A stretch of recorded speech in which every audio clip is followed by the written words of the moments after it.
अब हम लोग सीखेंगे ये क्रॉस प्रोडक्ट क्या होता है। इसी को हम लोग क्या बोलते हैं, वेक्टर प्रोडक्ट। ऐसा इसलिए बोलते हैं कि देखिए पहले ये समझिए, ए क्रॉस बी ये क्या होता है, magnitude of vector A into vector B का magnitude into sine theta. Theta क्या है, angle between A vector and B vector. अच्छा, अब जब आप इसको सॉल्व करिएगा ना तो क्या आएगा, एक वेक्टर क्वांटिटी ही आएगा, इसीलिए इसको क्या बोलते हैं, वेक्टर प्रोडक्ट। जबकि डॉट प्रोडक्ट में क्या आता था, कोई मैग्नीट्यूड आता था, मतलब क्या है, स्केलर क्वांटिटी। इतना बात समझ में आ गया।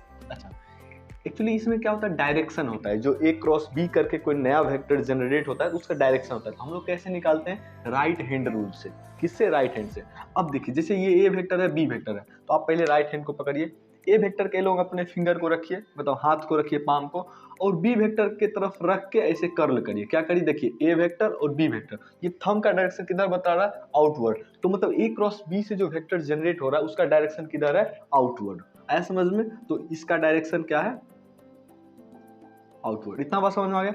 अब देखिए ये रहा बी वेक्टर की तरफ हाथ को रखिए, पाम को रखिए, ठीक है ना। अब ए वेक्टर की तरफ ऐसे कर्ल करिए। क्या करिए, कर्ल करिए। तो ये थंब किधर जा रहा है, इनसाइड, मतलब इनवर्ड।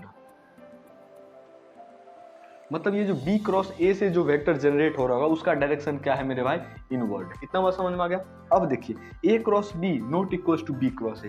पूछिए क्यों, क्योंकि दोनों का डायरेक्शन ही अपोजिट है। इसका डायरेक्शन इधर है पॉजिटिव जेड एक्सिस में, और उसका डायरेक्शन किधर है, निगेटिव जेड एक्सिस में। अच्छा, जनरली आउटवर्ड को ना हम लोग डॉट से डिनोट करते हैं और इनवर्ड को क्रॉस से। किससे मेरे भाई, क्रॉस से। इतना बात याद रहेगा। अब इनवर्ड और आउटवर्ड में कितना एंगल बना है, 180 डिग्री। तो इस दोनों वेक्टर जो जनरेट हो रहा है उस दोनों के बीच का एंगल कितना है, 180 डिग्री। इतना याद रहेगा।